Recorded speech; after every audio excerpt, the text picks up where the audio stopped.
Well, the championship stage is set. The ultimate final games of the Nebraska high school football season is just under a week away. Hello, everybody. Welcome in to a new episode of the Prep Zone Report. I'm Dillon Adams, joined once again by Stu Pospisil and Mike Patterson. And guys, after a lot of joy and heartbreak on Friday night, from the winning and losing sides, we have these title matchups to get to, and we can just dive right in here. Stu, you were at West Side. We want to get to them in a little bit, but can we start with the other game in Class A? That was one of the closer games of the night. Elkhorn South pulls it out with 3 late scores in the fourth quarter. Yeah, in the last 8 minutes, it was 13-3 Millard South, and then just kind of caved in on the Patriots. Gave up a long touchdown pass, and then another run, and then a pick six, and that was when Millard South was moving at what would that have been, 17-13, I guess. Steve Bidek had that game, and I would certainly like to have been there because I knew that was going to be the closer game, but Steve's had some surgeries who needed the elevator, and West Side's press facility, like so many, is not really handicap accessible. So I fell on the sword and went to West Side, where I think almost anybody in the place knew where that game was going to end up. But, congrats to Elkhorn South. Going to be in the finals second time in 4 years, again against West Side. First time was a home game for West Side because we were in COVID that year, and Memorial Stadium was off limits, except for the 1,700 that could go watch the Husker games. So neutral field this year, but you are excited for Elkhorn South, Millard South. The solace is that they've got the makings to make championship runs the next couple years with Chet Tamala and Marion Jackson, and Gabriel Pruka is a junior. So they've got the makings in the backfield. You always feel sorry for the seniors that are just one game short. I saw Millard South just crush Elkhorn South early in the season, and it just shows how far the Storm has come. I've seen them a few times in the last few weeks when they shut out Omaha North, most notably, and they're obviously playing pretty well going into that game. I was a little surprised they were able to go into Buell and win that game. I thought they had a really good chance, but maybe it just showed a little bit more of their experience and, like I said, how far they've come this season. So don't know what's going to happen against West Side, but props to the Storm for getting to that Class A final. Well, they were kind of always been a sleeper this year. It's like, don't overlook Elkhorn South, and you can't, because their program now, the Storm with Guy Rosenberg and his veteran staff, and they don't have much turnover, and that helps. And they've got a pipeline of linemen, and Madden Riggs was number 2 behind Carson Rauner to start the year and stepped up. A little growing period there after Carson was severely injured, and they had injuries at running back as well, and Brady Bosquet has become a 1,000-yard rusher for them. But they're going to, the task is mighty come next Tuesday night against West Side, where West Side, I believe, is averaging 49 points a game and giving up like 5. It's one of the all-time great margin of victory, if not the largest, when it's all said and done. And it's going to be, Elkhorn South is going to have its A game, and West Side would have to have a series of calamities to not win that game. But that's why we play, and you don't know. Weather forecasts, it's supposed to get a little colder, maybe some rain, could field position. But again, West Side's got a solid kicking game, solid return game, solid up front. There's no place where they're not solid. They're just crushing people, and you saw another one Friday night, what they did to Millard West. So, these are good teams that they're just dominating. So we'll see what happens in that Class A final, but it's just been an awesome show so far for the Warriors. Millard West missed a 47-yarder that clanked off the left upright. Pretty high up, too, I might add. Early in the game, would that have slowed the bleeding? Maybe. But Westside scored 2 touchdowns, 2 field goals in the second quarter, came back with 3 touchdowns in the third, and now you're running clock. And Millard West, again, good bounce-back season. They had been in the playoffs last year. They had been 2-7 a couple years ago. And as I wrote, it was a very poignant moment, coaching quarterback's son at the end of the night with Kirk Peterson and his son Brody. Last time that Kirk got coach's son, and he's been on varsity 4 years, majority of the time the starter, and that's not always easy. That when you got a relative playing quarterback, especially, you hear all reactions, and so and Brody had a very good season.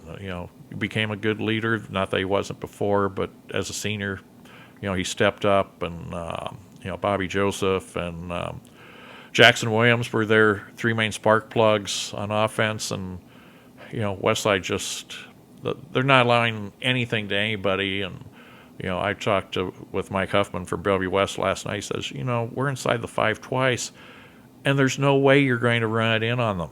That they fill the gaps so well, and they're running a 3-man front, and their linebackers plug so well, and cause such disruption that you just can't get to the hole fast enough. And I'm thinking Elkhorn South is going to experience that. It's a fresh game for Westside. They didn't play during the year, yeah, and that's the Tuesday night wrap up next week, 7:15 at Memorial Stadium. We can talk about the Monday night wrap up, which is you talk about paper thin margin the first time. Yeah.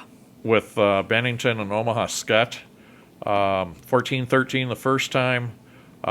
Bennington scored late, or maybe didn't score late, depending on your view, but the referee, the side judge, is the one that mattered, and he said he got across.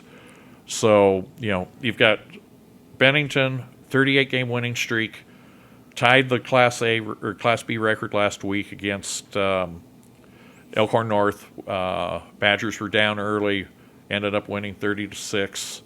And then you've got Skutt. Waverly cannot get over the hump with Skutt, be it volleyball or football. In football, it's now 0-6 in playoff games in the past 10-plus years with Skutt, maybe a little bit more. It might have been a couple back in the 2000s. But 38-26 this time. Skutt certainly thinks they won the game the first time. They're going to want to try and prove it. Bennington wants to get the record that by itself. McCook came in to Memorial Stadium with its 38-game winning streak back in the 2000s. I think it was Crete that got them like 6-0. So is that the graveyard of Class A or Class B? Still saying Class A. Bennington will get to Class A sooner or later. Class B winning streaks. We'll have to see.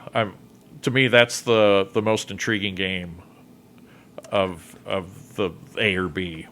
And I think it's the rematch that a lot of people wanted to see, just because there was so much talk about that first game, and did somebody score, did they not score? Well, hopefully this will finally settle it all. So that was week 1, right? Yes. I think it was. Yeah. Back in August. So it's either validation for Bennington or payback for Skutt.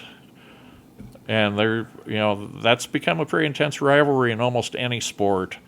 And again, Bennington will be in Class B for the next cycle for football, and after that, they're probably going up to A about the same time Elkhorn North does. So this rivalry will stay 2 more years. We had a couple of good running backs in that game too. Anthony Heitoff for the Skyhawks, he had broke off 2 long touchdown runs, and that was kind of the difference to get over the Vikings there last week. And then on the other side, you got Quentin Archer. Yep. I think he had another hat trick of rushing touchdowns against Elkhorn North. So, Yep, I agree with you, Stu. That's probably the most intriguing one. But going back real quick, there is a lot of history that you saw at West Side of the NRA too. That was the 7th shutout of the season, which was a school record for them. Right. Jamez Ross, I believe, did tie or break a school Broke record? the school record with his 20th rushing touchdown. Yeah. And couldn't get to it. We will, certainly. But Anthony Rizak took down, in that game, most of Cole Payton's passing total offense type records in that game. So, and it was pointed out to me that, Cole was a 3-year quarterback.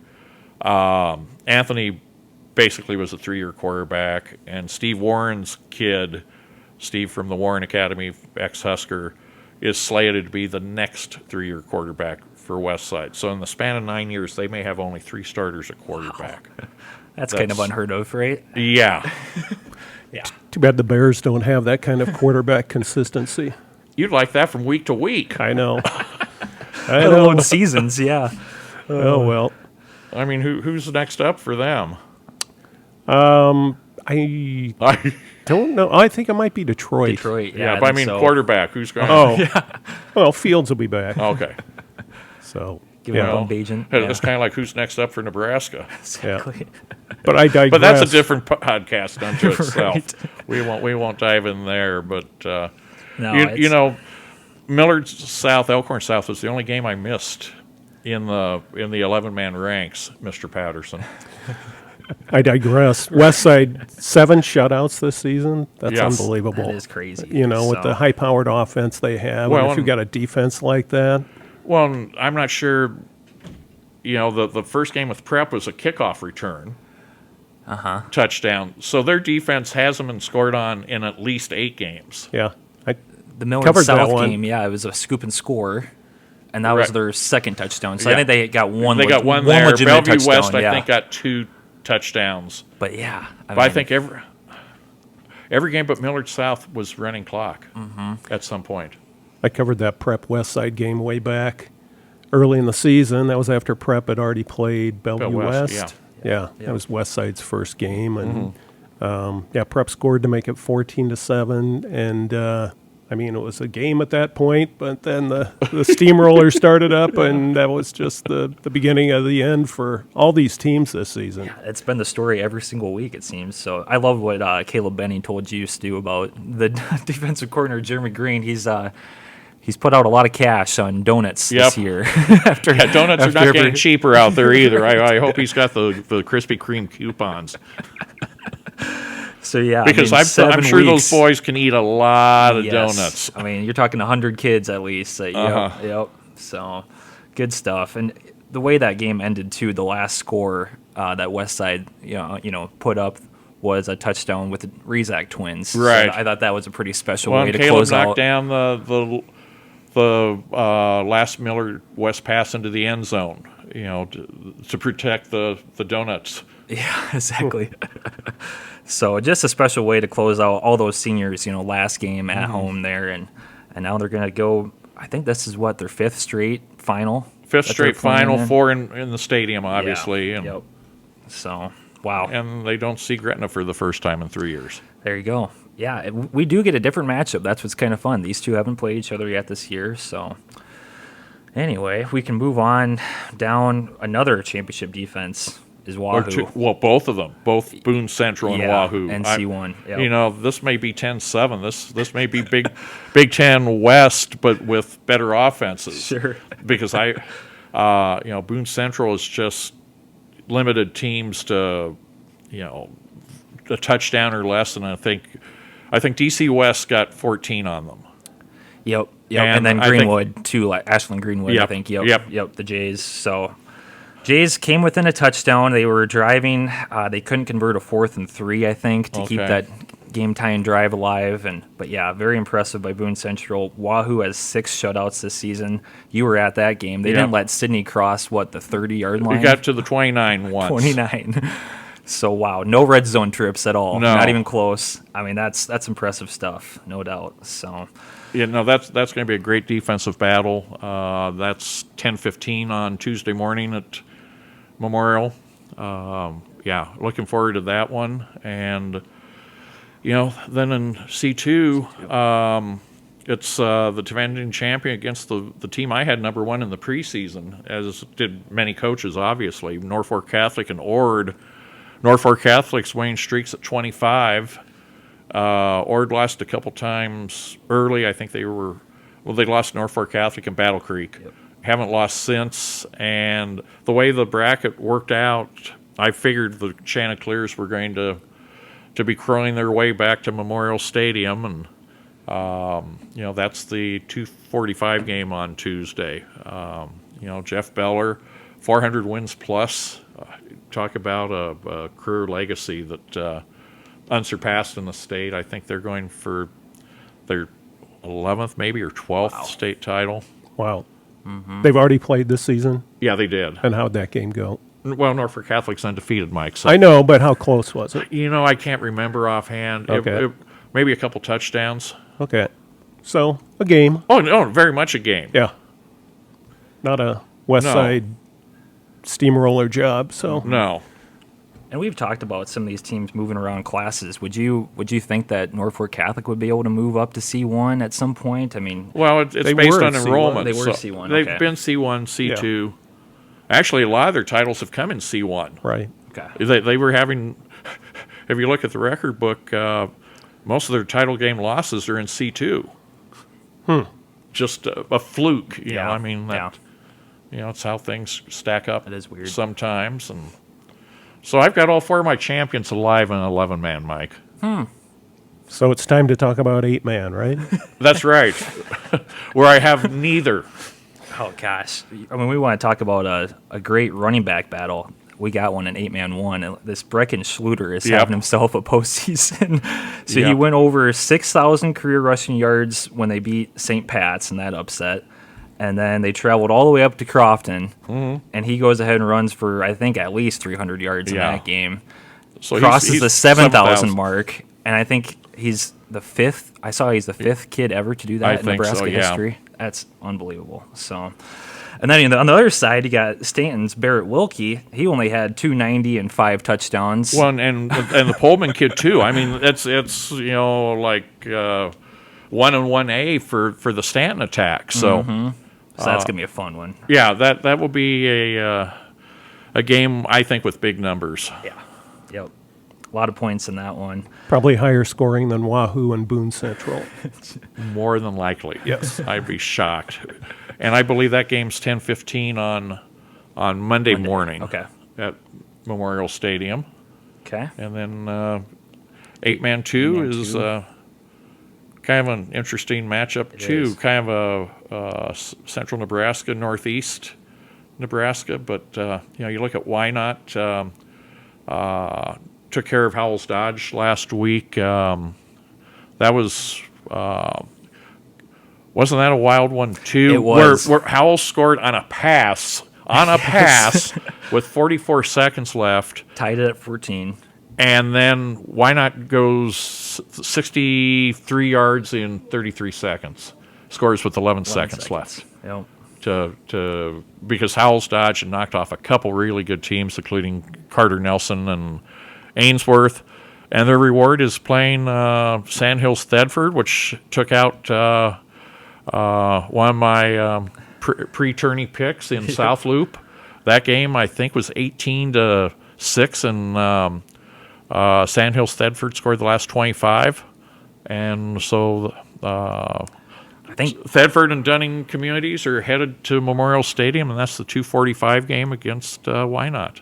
That was another one of the wildest games because, like you said, South Loop had the first half lead, and then this Kyle Cox for Sandhills. He had a scoop and score, ended up with 4 touchdowns on the game. I think the Bobcats turned it over like 4 times. They had like a turnover and downs, interception in there too, along with that scoop and score, and just kind of couldn't keep it going on offense. And good for Sandhills. They're in there, and they play Wynot, who is making their first trip, I think, to the title game. No, they've been there. They've been there. Okay. I think it's the first time in a decade. First time. I want to say 2013, but no, solid program. Yep. Blue Devils. Only field I've ever seen where you actually run downhill. The south end zone at least the time I saw it, was about 3 to 4 feet higher than the north end zone because the drainage has to go towards the Missouri River. The school sits between kind of the town and the river and the field, and so sometimes you're kicking uphill. Talk about a home field advantage. That's something else. Hey, small town Nebraska, you gotta love it. Yeah. Yeah, I remember covering a game. Maybe it was Wahoo Newman. So, I mean, we're talking like C1, but I remember when they kicked the extra point, it went into somebody's backyard. So, somebody had to go get the ball. So, it's just something you don't see in the Metro Conference very often, but it just kind of adds to the charm of a lot of those fields. Yeah. Why not's up there way in the corner? I know where that is. Yep. It's in between It's South on the way to Dakota Mitchell, and, if you want to. Yeah. Vermilion, too, right down the road from where I went to That's South school. Dakota, folks, and not Mitchell, Nebraska. And Why Not seems to be at state in just about every sport. They're just, like you said, Stu, really good athletic program at that level. So Made another good volleyball run this year. And Again, coaching stability, good tradition. I remember this was when I was a kid. Why Not, I don't think, had a gym or something like that. They got beat 118-2 in boys basketball. Oh, my goodness. was that a running clock situation? It was not. No, it was your 32 minutes of excruciating ineptitude at that time. But, those days are long gone. Those grandparents probably don't bring that up to their kids, except in only the best of terms. At least they didn't get shut out. No. So, and then we got six-man. In six-man, we're gonna have a new champion this year because Lincoln Parkview was taken out by Hay Springs. The Cinderellas of the Panhandle, the Wildcat Hills, and all that. The up in northwest Nebraska. Took out Parkview, I think, by 3 touchdowns, and now it's Sumner Eddyville Miller that Hay Springs Hawks will face in Foster Field at UNK Friday at 7. And SEM took care of its business, the number 1 team in six-man, and my 5th champion still alive. So my number is, I got to get to 3. 6-man and 11-man, you're good, but You're 6-man in Class A, maybe. Yeah. Again, Hay Springs, it's a completely different team with Gage Minkin compared to when they were 0-3. And I thought they started 0-3. They I couldn't did, remember. yeah. 0-2 or 0-3. It was one of them, but that is a wild story that they are. They made it to Kearney. And SEM just won a volleyball title. So, okay. That's right. Going for the double. Going for the double. I don't think there's anybody else that is. I don't think so either. Scott, that's right. Yeah. Yep. Renee would be very upset if we didn't mention them. 9 in a row. That's impressive. Yeah. So, well, gosh, And you've picked them all 9 years, I think so.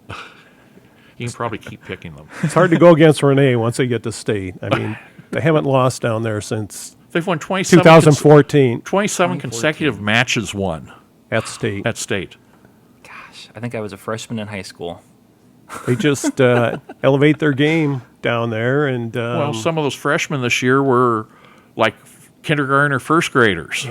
Yeah. When No the streak kidding. began. Right. Yeah. The one senior, Paisley Douglas, I asked her where she was when I think the last time they lost, 2014, and she was in like 3rd grade. So, yeah, it's been a long time. They don't know anything but titles out there when it comes to volleyball.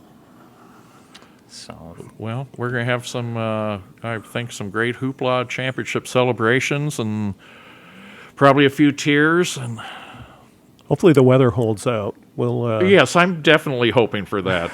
Well, So you'll be watching on TV. it's just been so nice, and I can remember watching some of those games on TV where it's been nice. I think last year was pretty nice, but I've seen some years where it just has been Westside's brutal. first year in Memorial, this 5-year run, you remember it snowed between games. So Ron Powell from the Journal-Star and we went over and got some food over at the Union and came back, and they're doing snow angels on the turf. But I mean, there was a good inch or so that was being played in. I mean, and I love snow games as long as I don't have to stand in it. Sure. Not a surprise because it snowed, remember, on Halloween, I don't know, 4, 5, 6, 7 years ago. I got to tell one quick story before we end this about snow. This must have been actually not that. Maybe it was 2019 even. Going out to do a playoff doubleheader, and Mullen was hosting a game, and I went out to check on what became Caprock golf course. Sure. Yep. So I come, and it's kind of misting, drizzling. It's cold. It's 32, 33 degrees. Come over the hill into Mullen, and there's 2 inches of snow on the ground and on the yards, the field. Yeah, it was just, and they don't have great press box facilities. I mean, no 8-man really does. So you're walking sidelines and you're in the slush, but what I had that as my screensaver for a long, long time. That was just, you just come over the hill and it's like winter wonderland, and only in Mullen. Nebraska weather at its finest. Sandhills Yeah. superintendent was keeping stats for Mullen, and so that we talk golf and football. There you go. Switch sports, and you weren't here yet, Dylan, but remember the basketball tournament some years ago? 2007? The girls' basketball tournament, and the unbelievable snowstorm the night before it was supposed to start. And Our wives were smart. They got us to Lincoln. Nice. Yeah, we were both staying Guys went down down in early? Lincoln. That was the only way we were able to cover those games Yeah. the next day, because if we'd have been in Omaha, we would not have been able to But it get was really down not there. forecast. It was just a narrow band from south of Lincoln through Omaha, but like 6-7 inches. My wife got stuck coming home from Mutual right by our house and had to be pushed up. That's how severe the storm was and so narrowly focused. But Yeah. West Side almost didn't get They just got there in time right. for the Wow. game, or else they would have had to forfeit. I mean, Oh, that's no. just Yeah. what it was. And it's like, think of playing so hard to get to state, and you would have had to forfeit because of something like that. But And their AD, Bob Reznachek, was on the NSAA board at the time, and there would have been great egg on face if they had to. I think Bob was sweating bullets. Yes, that he day, was. But they got there in Because time. he was down there because they had board meeting, I believe, or he was there, if I remember right, and trying to get them buses or the interstate was just a Yes. a mess. Yeah. Yep, it was, but they got there in time. It was weird because there were no fans, and it was kind of like the COVID year. There were hardly any fans in the arena, but by golly, the games went on. Yeah. That's something you guys will never forget, for sure. No. And that team either. I mean, You love the war that stories. road trip, yeah. So, all right, well, thanks everybody for joining us, and we'll be back. I think we're going to do this after Thanksgiving. I don't think because Tuesday night is when everything finishes up, and then we'll probably do a prep zone after the Thanksgiving holiday. So Yeah. we can Well, tune in. we'll touch on the recap of the state finals, but it's winter sports season. I know, yeah. We got to It's start right here. I know, basketball ahead. Start talking about dribbles and 3-point shots here My pretty inbox soon. is filling up with preview sheets. Keep them coming, coaches. We got to name our all-state volleyball teams and all-state football teams, and then it's on to basketball bet. and What's the other in the winter middle of sports. basketball? For you, it's before. For me, it's in the middle. Right. So, happy Thanksgiving, everybody. Yeah, happy Thanksgiving. Ditto. We'll see who we can crown as champions next week.